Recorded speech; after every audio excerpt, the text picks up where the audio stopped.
Okay, thank you. Thanks, everybody. So I'm quite excited to be here. I used to work in Phnom Penh. I was there for 3 years. I was working with a few different organizations. I was working with UNAIDS. I was doing some work with Kana that does work as a NGO. And I was doing a few other pieces. And of course, I was doing some work with capacity specialists. So it was quite good. I did a few training sessions and I really enjoyed the work. And Gabriel and his team are great. They're very on the ball with getting some quality programs. So yeah, I'm living now in Taipei in Taiwan. Some of you might have heard about Taiwan recently because we've been really great at kind of keeping the virus in check. So we're quite proud of that. I am the head of training and development for Lado consultants, management consultants. And we do different types of training, English training, we do soft skills training, workshops, a lot of different things like that. So welcome to the session, everybody. So before I really jump into this, why am I doing this? That's a good question, maybe some of you are asking. I have a background in leadership and training. I have a very strong interest in leadership of all types. And of course, recently with things like the coronavirus, there's been a real push for people to move into remote teams. With that comes a need to be a great leader, moving from an in-person team atmosphere to a remote team. So that's what I'm going to be talking about today. I hope you enjoy it. One thing I will mention is I'm going to do this in small sections. I'm going to throw my video off here in a moment and just stick to audio. And we're going to then go through different sections within my presentation today, my webinar. And after each section, I'm going to ask for a little bit of input. If anybody has anything they want to put in the chat box, I'm also happy if somebody wants to jump in with a question verbally to ask something. So shall we get started? Let's go. Okay, so I'm just going to turn off my video here so you don't have to stare at me the whole time, and we'll get going. Okay, everybody. So let's begin with the beginning. Let's jump into the start of this program. So this webinar today is about remote teams, but I'm focusing on 3 areas: relationships, communication, and time. Why? Well, we'll talk about it during the session. You'll find out more. I don't want to say too much right now because I don't want you leaving too early. Okay, so let's jump in. We're going to start. I'm just going to quickly jump through the agenda so you know what's happening. So I'm just letting somebody in here. There's another person just waiting to come in. So we're going to start with a little warm-up on remote leadership. So moving from in-person leadership to remote leadership. What does that mean? Then we're going to talk a little bit about relationships. We're going to talk about communication, time. So time is a big one. That's why I've left it for the end. And I'm going to have some takeaway points. So my plan for you is by the end of this session, and I'll jump into some objectives here, by the end of this session, and continuing on afterwards, you'll be able to rethink and redesign the way you lead your team. So your own redesign. So not necessarily any formulas, but something you can come up with that's going to help create a much stronger team atmosphere.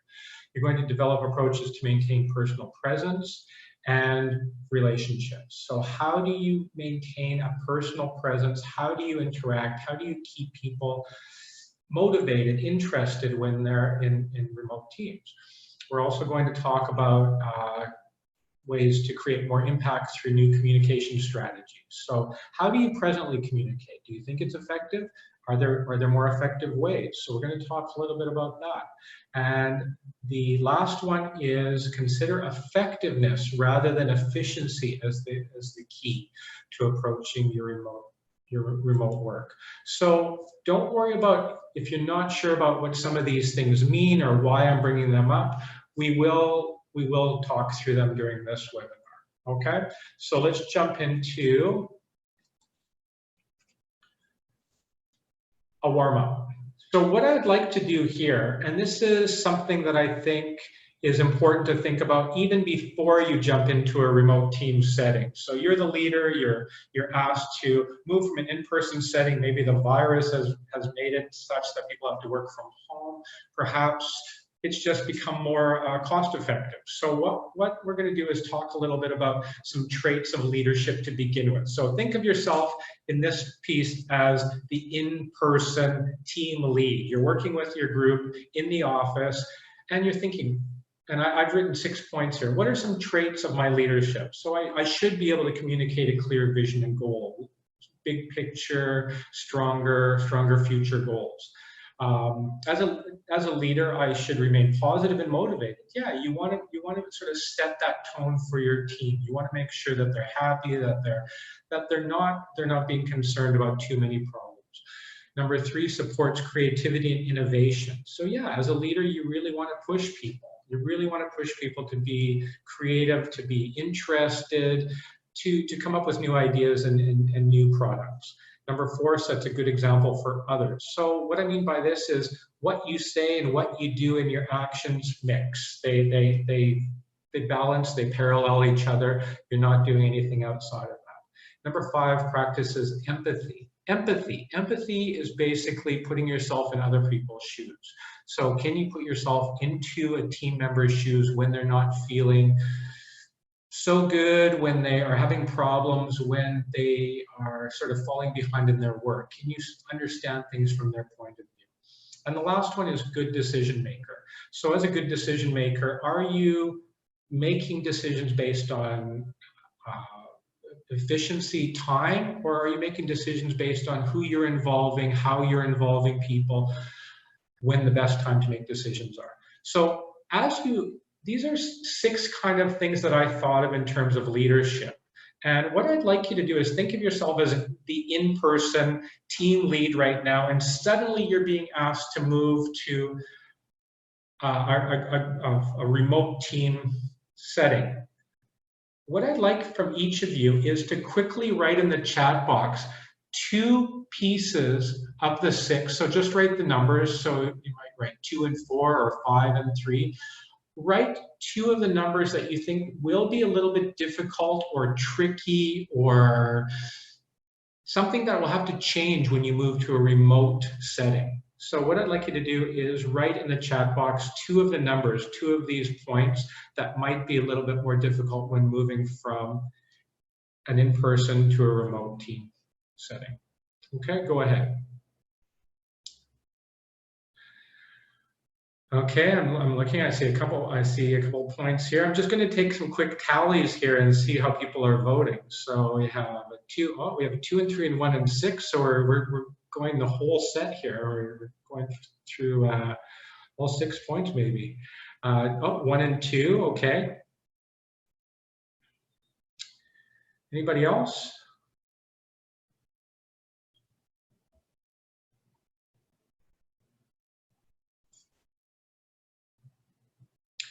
Oh, 2 and 4. Okay.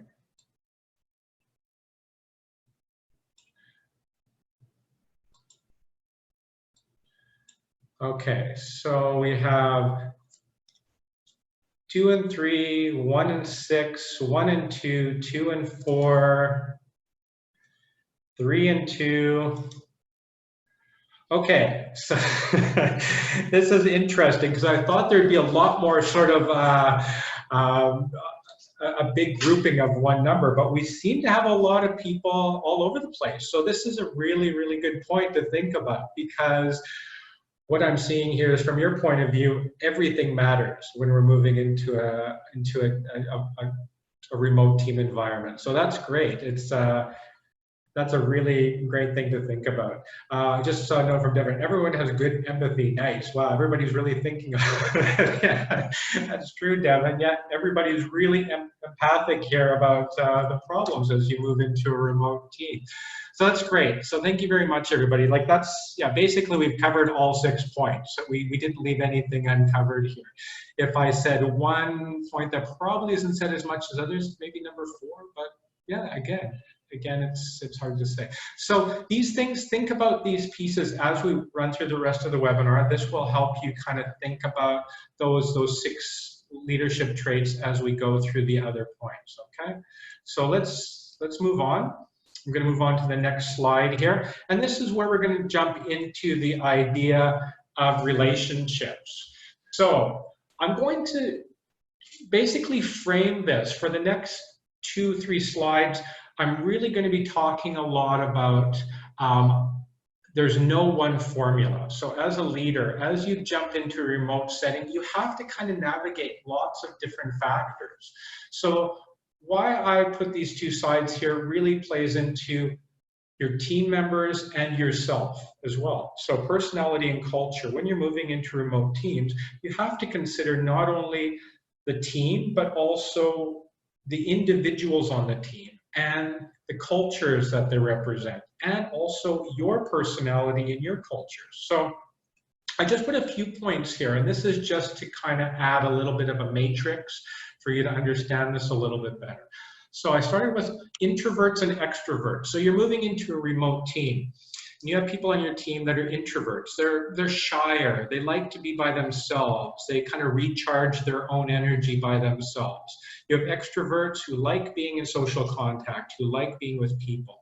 So this could really make you as a leader think about how these people are going to react or interact when they move into a remote setting. Task or process oriented. Some people just like to jump into the work. Some people need to have the process. They need to understand how people are involved, what's involved in what we're doing. So again, you have to navigate these pieces to think about how well these people will move into a remote setting.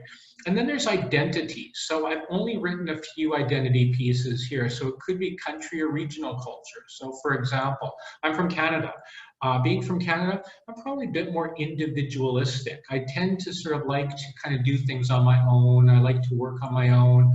So what might that say about my own ability to move into a remote team?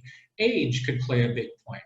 If I'm a 70-year-old senior manager who hates technology, or an 18-year-old or 20-year-old who loves technology, then that's going to play a big role. Gender could play a big role as well. Also things like education, socioeconomic status, family setting, all that sort of stuff plays into these pieces. And so you have to kind of play with those to kind of think about your individual team members and how they're going to respond and work within a remote environment. So I'm going to jump to the other side. And on the other side, you see approaches. So the approaches I've chosen are based on Daniel Goleman's 6 leadership styles. Daniel Goleman wrote a lot about this, and I think I like to use this just as an example of possible approaches we have to leadership. And first one is visionary. Visionary are, like I said in the slide on traits, looks at goals, big picture, the vision, not focused on detail. They want to sort of set the grand vision for their team. Democratic leaders. So democratic leaders are those who want people involved, want a lot of say, want consensus, want to find out as much from everybody as possible. Sometimes we can sort of say democratic leaders are also a little bit flat culture leaders. They don't believe in strong hierarchy. They want everybody involved. Coaching. So a coaching approach is really about asking questions, checking in, making sure people are kind of aware of their skills or lack of skills. And affiliative is about a leader who really wants to be part of the team. They're very, very flat culture oriented. They want to be part of the team. They want membership in the team. They don't want to be treated as a boss. The next one is commanding. Commanding is sort of the opposite way. This is the type of leader who's a little bit more hierarchical and tells people what to do, really focused on detail, really focused on rewards and punishment. And then there's pace setting. Pace setting leaders are generally people who work very hard, very high standards, and expect the same from their team. So you don't have to tell me, because some of you might be embarrassed about your type of leadership. But I want you to just think about what is your present style. So if you're in an in-person setting with your team, what kind of leadership do you practice? Are you more democratic with your team? Do you have to be commanding with your team? Do you have to sometimes be visionary because you're trying to set strong future goals? You know, some people in NGOs have to be like that. You have to set strategic plans. So that's a very important piece. So what I'm going to do with this now is I'm going to ask you, I'm going to do a little case study with you. What I'd like to do in this case study is get you to think about the personality and culture side. So, you know, the introverts, the extroverts. So the shy versus the social, the detail, task-oriented versus the process, people who want to know the whole system, and the identity features, mixed with approach. So I want to give you a little case, which I'm going to then ask you. Sorry, I just got a note from somebody saying, sorry, I don't listen. Can everybody hear me? Can somebody just type a message that they can hear me, or if there's any problems hearing what I'm saying? You can hear me, good, okay, good. I'm just checking in. So, Soterin, I think it is. Okay, good. Everybody can hear me. Excellent. Thanks, guys.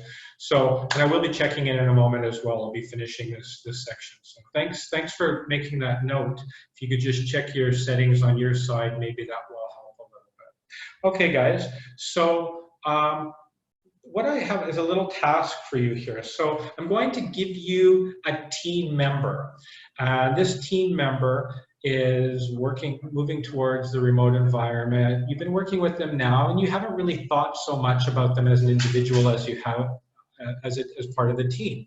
But suddenly you're moving into this remote environment, and you have to think about your leadership style and how they're going to respond to it.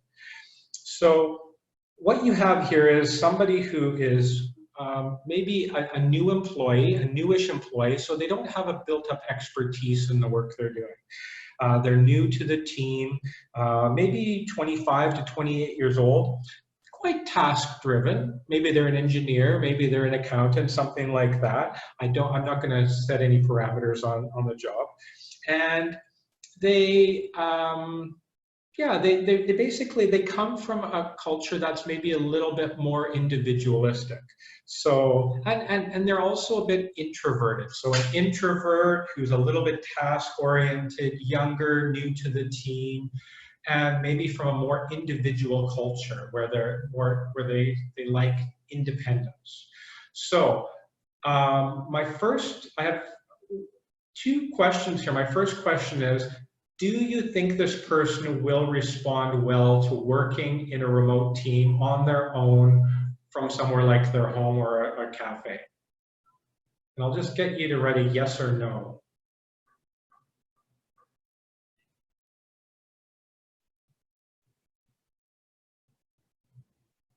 Yes, okay, good.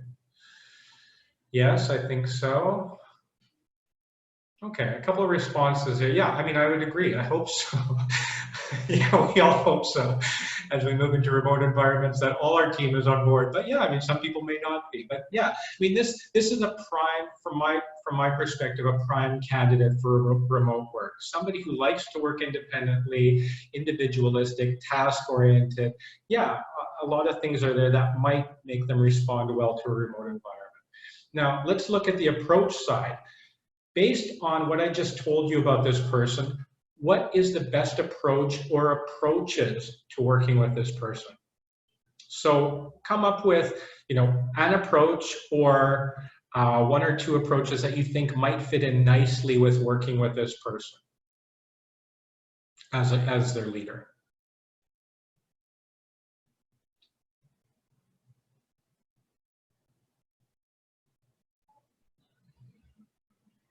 Anything like, okay, visionary and coaching, okay. Coaching approach. Yeah, I agree with the coaching approach. I think that's, yeah, they're younger, they may not have the skill set, they may need the extra push. Visionary, so that's an interesting one, Kim. Why? I guess what I want to know is why the visionary piece, and I'm gonna maybe ask you that a little bit later.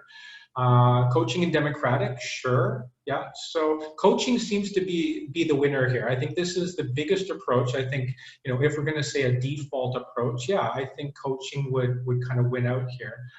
Democratic, sure, you can ask them to give input, but also you have to be very aware of how, I guess, how much knowledge they have, how much input they can actually give on certain items. So yeah, democratic, I would say so to a point.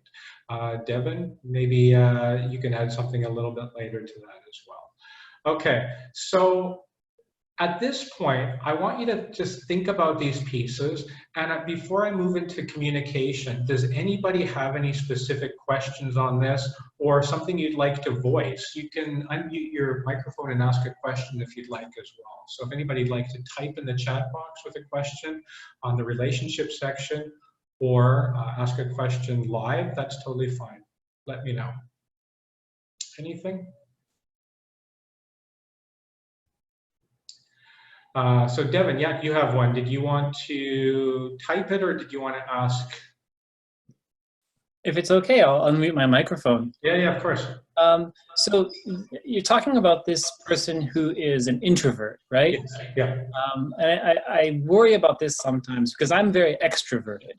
And working in a remote setting, it's sometimes easy to forget about the introverts because they speak up a lot and they maybe seem like everything's okay because they're quietly working by themselves. So is there any way we can make sure we find a balance where we're not overwhelming the introverts with too much contact, but still making sure that they get some attention and some connection with people? Okay, so interesting point, Devin, because it makes sense now when you talk about the democratic piece as well. So the coaching, a lot of people mention coaching here, and yeah, I think coaching can sort of make sure that there's an inclusive process with that person, especially one-on-one coaching, you as the leader and them, or somebody else on the team and them. They might respond better to that than having the whole team jump in. So as an introvert, they may enjoy that. The democratic process might also be good because you're almost not only including them in different decision-making processes, but you're giving them the choice whether or not they want to be included. So that could help them either be part of the process or opt out if they feel like it's not something they really want to be involved in. So you might be able to find a good balance there. Does that make sense? Does that help?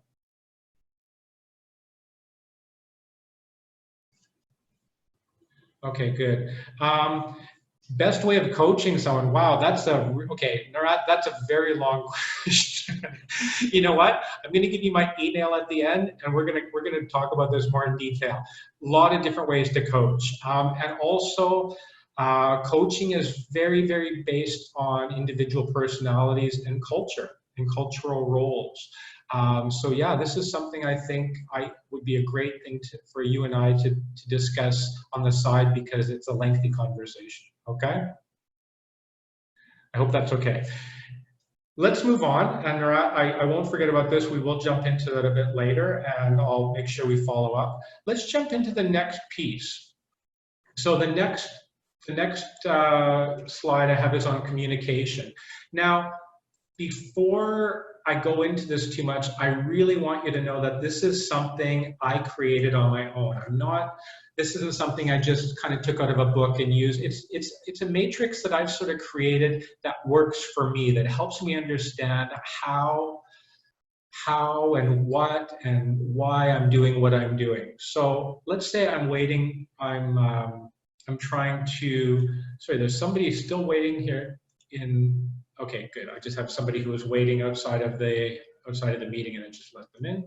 Cool. Okay, so I created this matrix with 4 things in mind.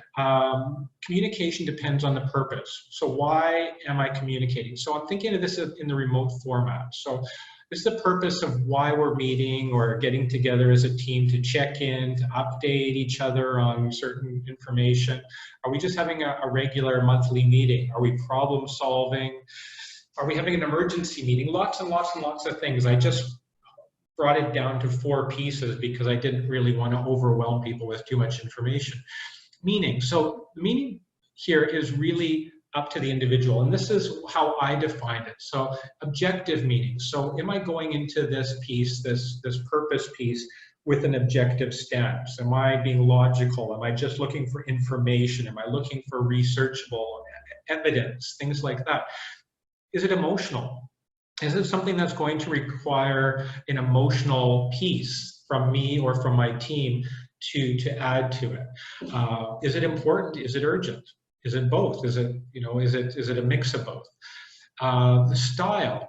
So when I look at style, I talk about formal, informal, direct, and indirect. So when I'm talking about formal styles, I'm talking about, formal board meetings, formal speeches, formal settings where you don't know people so well. Formal in the sense that maybe you have some very strict procedures to go through. Informal could be chats, could be colleagues you know very well, a team you've worked with for a very long time. So you get to be a little bit more open and I'll say fun with them. Then direct and indirect. Now direct and indirect are very, very subjective points because based on the culture you're from, direct and indirect can mean very different things. For somebody who, for example, I lived in Japan for 3 years, I would consider the Japanese very indirect. It's very difficult for a Japanese person to say no to something, to a request. They'll do it in more of a roundabout way. And of course, this is a generalization. This is something based on some of the contact I've had with people. Direct, on the other hand, could be someone like maybe in Germany, somebody who is very direct communication where what they say is based on the words they're using rather than the context they're trying to build around meanings. So, for example, if I'm being very direct, I'll say, okay, everybody, write something in the chat box. If I'm being indirect, I might say, okay, if anybody'd like to add anything, we have different things like the group chat box for you to include messages, etc. So, you're welcome to do that. So I might change my tone based on who I'm talking to, the cultural aspects, the personality, etc. And then the medium. So I've written a few things here: email, telephone, conference calls. So conference calls can be both video or audio. And I also put shared docs. So shared could be like collaborative documents like Google Docs, could be shared spreadsheets, etc. So why did I do this? I did this because it's complex. You can't just say, I should be direct all the time with my staff, and that will give me the best results. That's not true. I have to learn ways to switch my style. I have to understand the meaning behind my style, and I have to understand the purpose, which all lead into the type of tool I'm going to use to carry that meaning. So if we look at something like another case study, for example, and that case study I have is, let's think of it this way. I'm going to just throw something out there. Purpose. We're going to be doing an update meeting. So we're new to the remote team setting. We're going to be doing an update meeting just for some information. This is something we do on a regular basis. The meaning behind it for me is it's objective, but it's rather important because we need to know where everybody is at. So objective and important, I've added those two pieces. My style, well, I know the team, so I'm going to be a little bit more informal with them. We're going to probably joke around a little bit while we're going through this, while maintaining our objectivity. But I'm also going to be a little bit direct because the information we're getting is going to be mostly informational. We're not trying to persuade each other. We're not trying to be emotional over things. So I am going to do an update based on objective, important information, or meaning of objectivity and importance with an informal, more direct style. Now, in this case, if I said, what would you be using as the tool or tools of choice to host this update meeting, what would you be doing with your remote team? And you don't have to just choose one, you can choose more than one.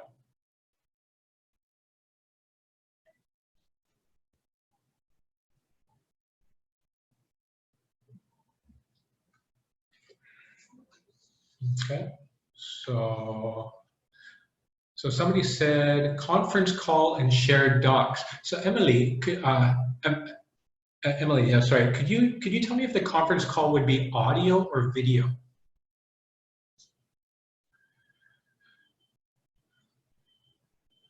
Okay, an audio call and shared docs. So, okay, Devin, you agree? Anybody else?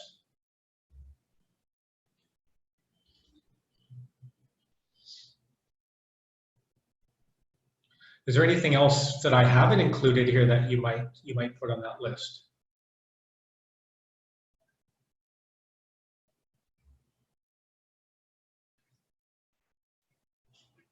Okay, just a moment here. So let me jump through this first. I use both video and audio. Okay, so use both. So would you say during the same meeting or for a different update?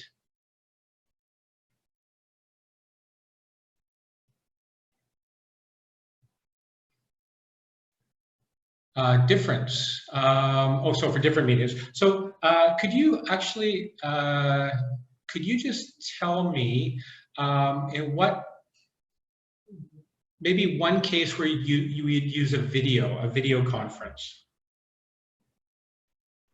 Why, what kind of update would it be? Why would you need to have a video conference?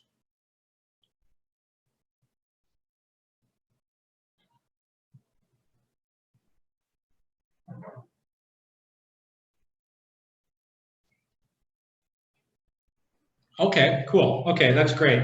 Okay, so that's a really good point. So you can actually see the body language, you can see the faces, you can read how people are accepting the information or not accepting the information. Yeah, those are great points. So something like video can also enhance that feeling for people.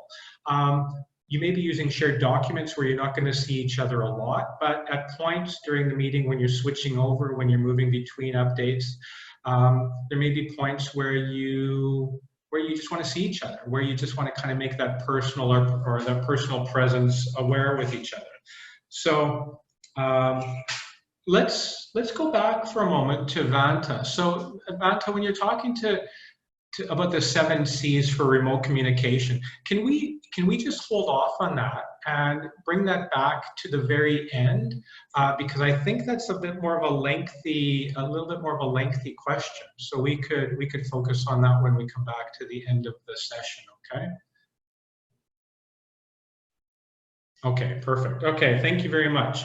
Okay, guys, so what I'd like to do now is kind of move from this. So we've looked at relationships. We've looked at this idea of how we have to look at individuals within our team and ourselves, how we have to kind of change our approaches. Then we moved into this piece on how communication can affect this, what styles, meaning, media, etc. But the last piece, which kind of ties all this together, for me is, I'll say important, more from from a philosophical standpoint. So I call it time, not always of the essence. In English, we have this expression, time is of the essence. Time is very important. Time is the most important piece. I want to disagree with that. And I say that because I tie the whole idea of time into efficiency. And I have time and time squared being the effectiveness piece. So the efficiency model, I think of as the clock. So we are efficient, we are timely, we get things done. Time can be a commodity. Time can be a little bit of a commodity, meaning that we can hold time, waste time, lose time, use time, spend time. We can hold it in our hands. So quite often we get focused on this. And something like the online or the remote setting can really, really enforce that. Just think about our move to a globalized society with things like email, and that we expect instant answers. We expect people to jump in very quickly. We do things very quickly now. So moving to a remote setting possibly can also enhance that cultural model we already have in place, the norms, the ideal that we have about what technology does. So I like to kind of push the efficiency piece a little bit aside, but something that has come up that I think is also important to look at, and Devin mentioned this earlier, he talked about this idea of like we can get really stuck on time, but also in a remote team, we can also play with time in a very fluid way. So if I'm working from home, if I'm just kind of doing my thing at home all day, I don't see my team members, I'm not stuck in a structure of an office setting, I may forget. I may forget what time it is or what's going on, and I may be calling my colleague at 8 o'clock at night for an update, and they're saying, why are you calling me? Why are you calling me at 8 o'clock? Oh yeah, I never thought of it. You know, I'm just kind of working on a fluid time frame here. So time does become a big part of what we do. So I kind of look at the other side where we're very focused on time, but Devin kind of threw this idea at me, and I think this is good to think about as well. How do we find an interplay between, or a balance between that efficiency of time as a commodity and time as a fluid concept that we can sort of play around with, because we are now working from home or in a remote area that doesn't require the same structure. Okay. I'm going to move that over to effectiveness. So the reason I'm focusing on effectiveness is, for me, efficiency is great. We can get things done. We can get things done on time. We can meet our deadlines. But does that mean it's done well? No, not always. Effectiveness comes into the picture. This is where we start looking at the compass, the happy compass, as I pulled off here, who looks at time and how we work together in teams, remote teams, in a very guided way. The compass helps push us in different directions, helps us understand which way we should go. So I think effectiveness is strong because it encapsulates efficiency. But in my mind, efficiency doesn't always encapsulate effectiveness. Like I said, I can be very efficient in the work I do, but does that mean I'm doing it well? Does that mean I'm doing it in an effective way? And this is something I think that's really important to think about when you work in a remote team. How are you handling your time frames? Are you, when you jump into the tool like a video conference, like this webinar, are we looking at the time and thinking, oh, wow, we only have 20 minutes left or 25 minutes left, or this webinar goes exactly from 3 to 4, I better get all my questions in? Or are we able to kind of work through something like these tools a little bit more fluidly to kind of add a relational aspect to it? Right now, as I'm sitting here, all of you are muted and you're using chat box. It's very difficult from my standpoint to be able to get feedback from you. For all I know, all of you are sleeping, you know, feeding your cats, washing your clothes, doing something else. I don't know what you're doing. And so it's very difficult for me to understand what's happening at the other end. So I have to kind of try and create the online presence as best as I can. So I have to try and be effective without focusing too much on those time frames that I'm so used to when I use these tools. So I think this is the really big point here, because efficiency and effectiveness really is about, you know, building the leadership traits. It's about making sure that we are building the relationships within the tools that we're using, that we're not always focused on the time, or we're also aware of the time when we're outside of the structures. And also the communication piece, you know, are we effective in how we're communicating? Sure, I can be very time efficient with very direct formal communication, but is that going to help my team member who's having a little bit of an emotional crisis on the remote side? No, it's not going to be as effective as if I find out what's going on. I'm able to kind of coach them, work with them a little bit more strongly. So that is kind of bringing us to the end of the time piece. And like I said, it's quite philosophical. There's lots of things I just threw at you. Do you have any specific questions on this, on the time piece? Whether it's chat box or live again, asking me verbally.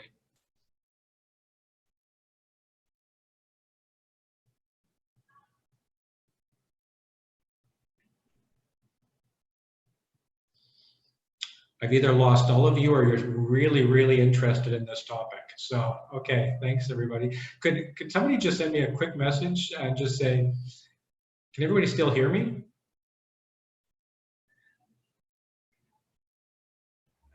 Everybody's thinking about time now.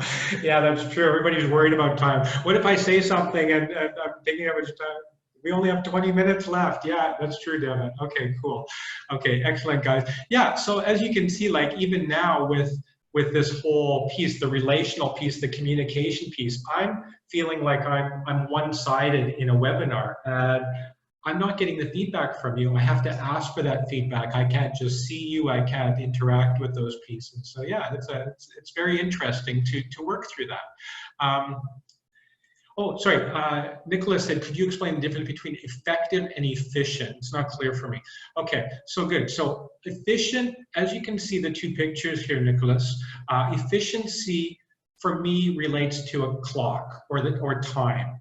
So if I'm efficient in what I'm doing, I'm getting it done in a very timely manner. I'm meeting my deadlines. I'm meeting my the time frames that I'm expected to work within. So that's how I relate efficiency. There's other ways to kind of look at efficiency, but I really relate it to the time frames. I can get this done in a very condensed way or in a faster way than expected, perhaps, but that's not always going to give me the best results. I could, for example, be asked to write a report for my boss, and my boss says, I want you to write a 40-page report, and I want you to hand it in to me by Friday, no later than Friday. So Friday, I hand it in, I get it done, everything's done. There's lots of typos, lots of typing mistakes, lots of grammar errors, not well researched. It's efficient. I got it done on time, but it's not a very effective report. So the effectiveness considers efficiency. It takes the time piece in, but it also adds things like, perhaps, who will I get involved in this? How will I get them involved? How will I communicate this? Perhaps, do I need to get together with some of my colleagues to create this? Are there better ways to do this? So if my boss says, write this report, and I do it by Friday and it's really bad, maybe if I step back and said, I have to do this by Friday, but what could I do to make sure that it's not just done on time, but it's also done well? I hope that makes sense. Okay, good. Yeah, quality and quantity. Yeah, definitely. Yeah, efficiency. Yeah, efficiency refers to deadline. Effectiveness refers to quality work. There you go. You said it much faster than I did.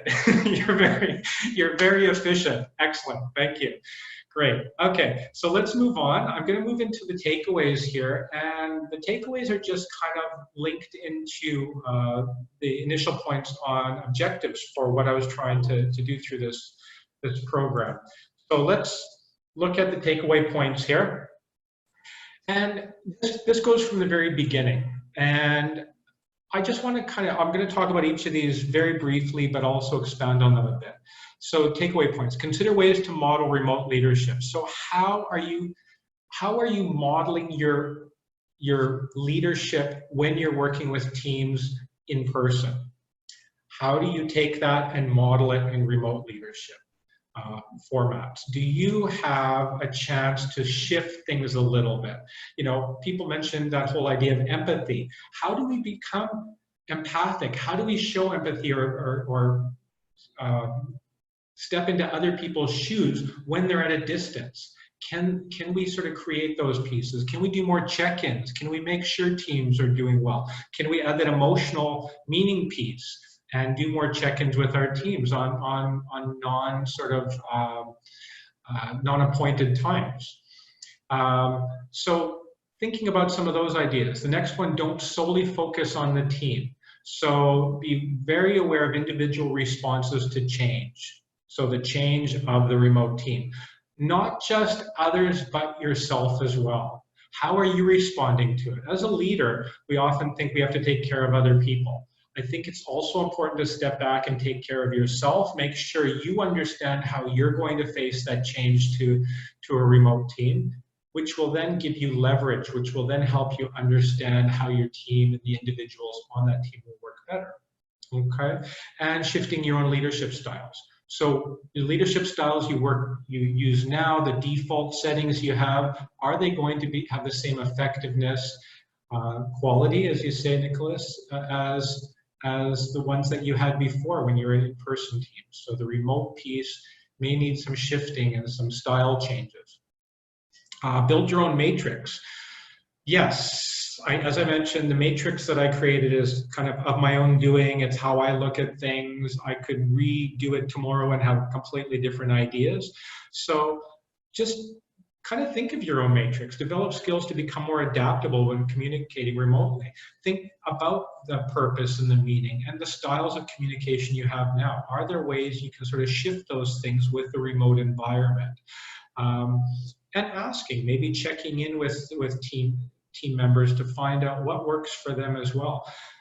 The interesting thing here, though, is I'm also mentioning build a matrix for yourself. You focus on your team, you change your leadership, but you also have to be thinking about how you can get your team involved in those adaptations as well, making them understand, or not making them, getting them, helping them to understand, supporting changes in them to also adapt to that environment when they're working with their colleagues on the team. So it shouldn't be one-sided. As a leader, you're not expected to take all the challenge on yourself. You should be getting people involved in that as well. The last part, don't always prioritize efficiency. Again, you know, I talked about this a lot in the last slide, develop remote processes with effectiveness in mind. So that effectiveness in mind can be looking at the individuals, looking at the relationships, looking at your leadership style, building your own matrix, looking at the different tools you have, putting those together at different times in different formats when you're working in different ways with the meetings and with the conference calls and things that you have with your team. And that takes us to the end of this piece. It's about 3:45 right now, or 2:45 your time. Sorry, I'm 1 hour ahead in Taipei. So what I'm going to do here is I'm just going to pause. I'm going to move into the Q&A session. And at this point, again, you can ask questions that you've already asked. We can jump into something new. And again, you're welcome to jump in with some verbal questions along with the chat box questions. So let's do that. So what I'd like to do is move to the Q&A, but I also want to, before we jump into that too quickly, I want to just mention I have my email here, trigaki@gmail.com. I'd really encourage you to write me if you have any questions, if you have any comments, if there's anything you would like to look at more in detail. The other thing I would like to say is, again, a big thank you to Capacity Specialists, because Gabriel approached me and asked me what we're doing in Taiwan right now. And I basically said, yeah, we've moved online, we're moving into our remote teams, and yeah, lots of stuff, lots of big learning curves. And I've been sort of taking all of this stuff and these lessons, and we've been creating protocols and ideas and talking with staff.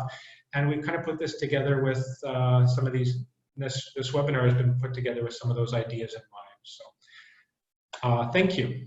Any questions?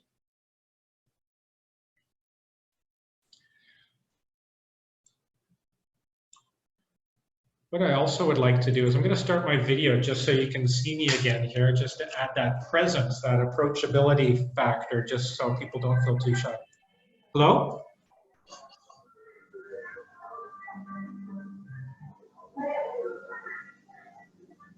Well, I'm having trouble hearing. The sound quality is not very good on that side.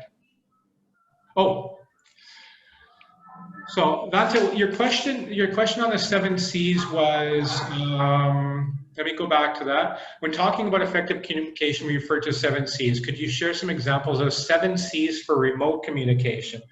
Okay, so I'm assuming you're talking about things like clarity, correctness, courteous considerations. I've written these down very quickly. I remembered some of them. I couldn't remember all of them. Complete, concrete, concise. Correct? So what I'd like to just say about these is, again, when you're moving into remote communication, things like clarity. Clarity,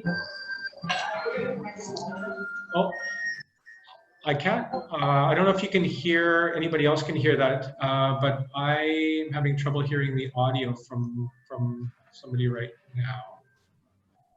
Okay, I'm just going to jump into Vanta's point here, and whoever was just speaking, if you could maybe just write the question, because it doesn't sound like the audio function is working very well.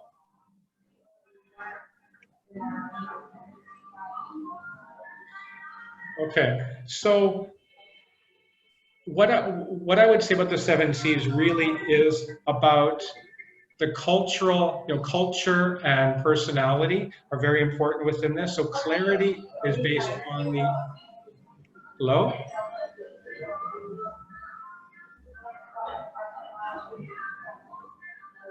Sorry guys, I'm gonna get, okay, I just muted somebody there. Okay, so in terms of things I talked about before, like direct, indirect, formal, informal, these kind of have a lot to do with that. So for example, clarity in discussion and in communication isn't always clear if you're just direct. If you're working with people who have a very strong indirect communication style, or people from cultures where things are a little bit more indirectly driven, clarity will always have to be navigated. Correctness, completeness, concrete, conciseness. Again, to me, these all relate a lot to direct communication, but at the same time, navigating how you're going to be direct with people in a remote environment. If I'm speaking to somebody in person and I'm being very direct to them, they can see my body language that my intention isn't to be angry at them or be upset with them. It's just to kind of say, listen, we need to get this stuff done, and we need to get this done by Friday, so that way the manager will, our senior manager will be happy with the results. If I'm doing that in a remote environment, let's say through email or an audio conference, you can't see my body language. So that conciseness, that concreteness, that completeness, that directness may carry over in terms of aggressive communication. So it may not be that effective. You may not take the same idea from it. In terms of courteous consideration, things like that, again, there's indirectness, there's informality. When you're talking in remote environments, is it always possible to make the same kind of jokes, to be a little bit more fun with your team? Or do you have to be a little bit more considerate because people may not be able to understand the points as effectively in a remote environment? There's lots of things to play with here, but what I would probably say is, again, this is something that we could have a long discussion about, so I would welcome you to write me, and we can have more of a discussion, or even have a separate meeting on it. Yeah, so I'll leave that there. Any other questions?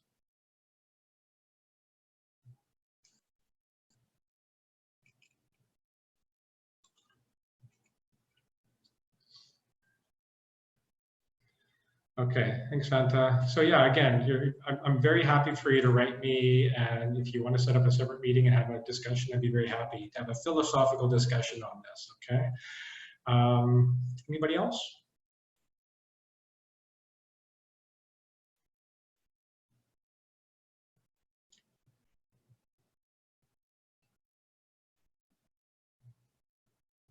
Okay. So, okay, dealing with different times. Yes, good question. Yeah, okay. So this is a difficult one. Yeah, if you're working with geographically distant teams, yes, this could be a big problem. And this is a good point, because quite often what happens is the people who are the senior, the headquarters, whoever, basically set the time frames for meetings. I think if you're a team leader, you should be considering that as well. If you have people in different geographic zones, to perhaps be more democratic in choosing times. Maybe looking at ways to sort of circulate through the different time zones to make sure everybody has a chance to have a good time zone change. The other thing with time zones is you have to realize with your remote teams that if you're calling late at night to somebody early in the morning, you're going to have very different ideas of communication, or you're going to have very different attitudes with your communication, I should say. Tiredness, some people aren't morning people, some people aren't evening people.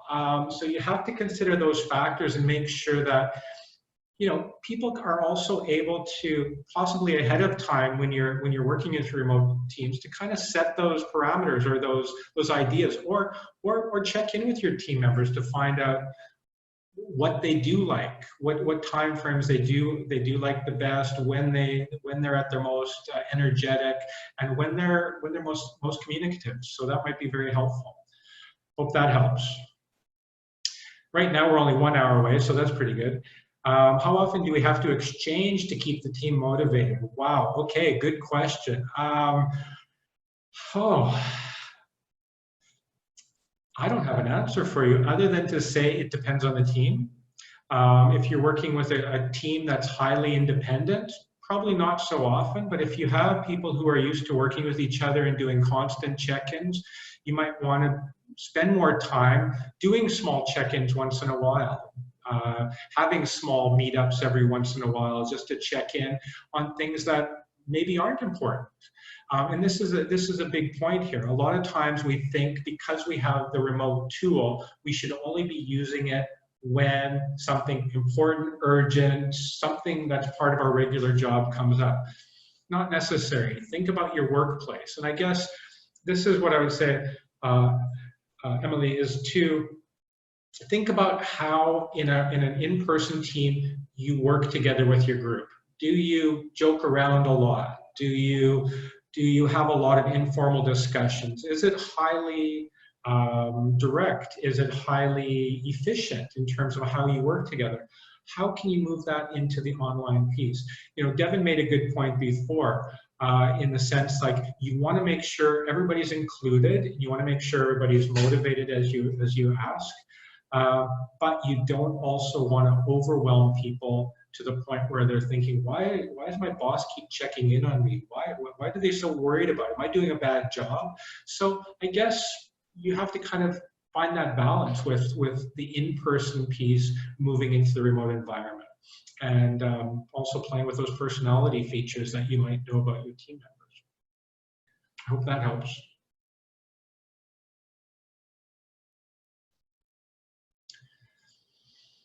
Well, advice is advice is nice, but I think it's really on that's how I would approach it, I guess. So it's really individual as well. That's another thing I'd like to say. It's very individualized because again, you have to think of yourself as the leader of that team. What makes you comfortable as well in terms of how often you're going to check in with people. Yeah, you may not feel natural about certain ways that you're approaching people. Good point. I think if we try to have as much interaction as we would when we were together in office, it would probably seem like too much if we did it remotely. Yeah, I agree, Devin. Yeah, I think, you know, as much as I'd like to say try and keep those interactions as alive remotely as in person, it's not going to happen. You know, things are very ad hoc in the moment in an office setting. On remote formats, it's not going to be the same.